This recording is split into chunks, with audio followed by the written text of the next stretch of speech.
쿠팡이 13년이라는 시간을 뒤로하고 마침내 연간 흑자를 마주했다. 로켓배송 등 기존 사업이 외형 확장을 이끌었다면 와우 멤버십에서 선보인 혜택으로 충성 고객을 확보해 내실을 다지며 적자 행진을 끊어냈다. 신구 사업의 조화로 두 마리 토끼를 잡아낸 셈이다. 전 사업군의 고른 성장이 이뤄짐에 따라 상품 가격 서비스 전반에 거쳐 소비자가 와우를 외치는 순간에 선사한다는 김범석 쿠팡잉크 의장의 목표도 실현됐다. 6분기 연속 흑자로 수익성에서도 흠잡을 곳이 없어진 쿠팡은 대만 시장에서 유통 공룡의 발자취를 이어간다는 전략이다.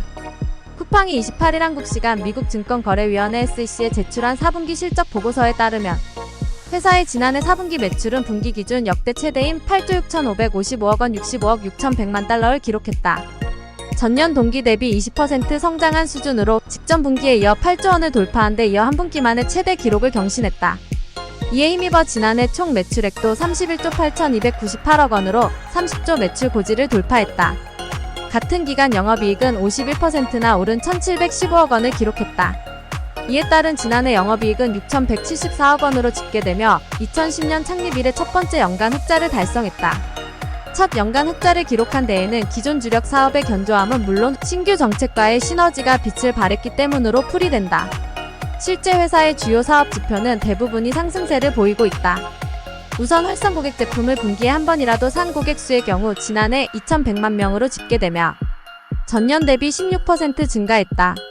활성 고객 수의 증가로 외형이 넓어지는 동안 쿠팡의 유료 멤버십인 와우 멤버십 회원수도 1년 사이 27%나 증가한 1,400만 명으로 안정적인 수익 기반을 확보했다는 평가를 받는다.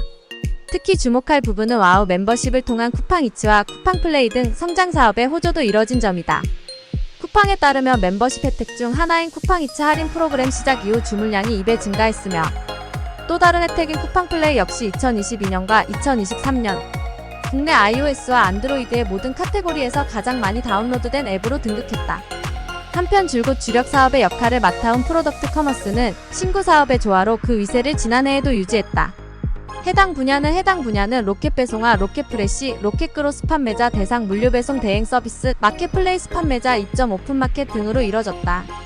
프로덕트 커머스의 지난해 매출은 30조 7,998억 원 235억 9,400만 달러로 전년과 비교해 19% 성장했다.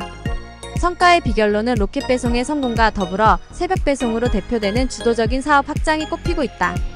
실제 로켓크로스의 경우 쿠팡은 해당 사업의 입점업체 80% 이상을 자금력이 부족한 중소기업으로 구성했다.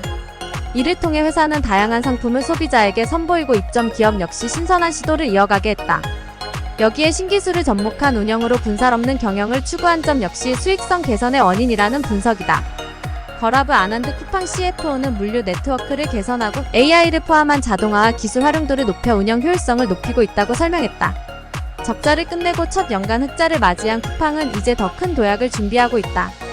김 의장 역시 한국과 대만의 소매시장에서의 잠재력을 포착하는 것이 가장 큰 미래이자 우선 순위라며 고객 와우 경험을 위한 노력에 끈질기게 전념해 쿠팡 없이 어떻게 살았을까?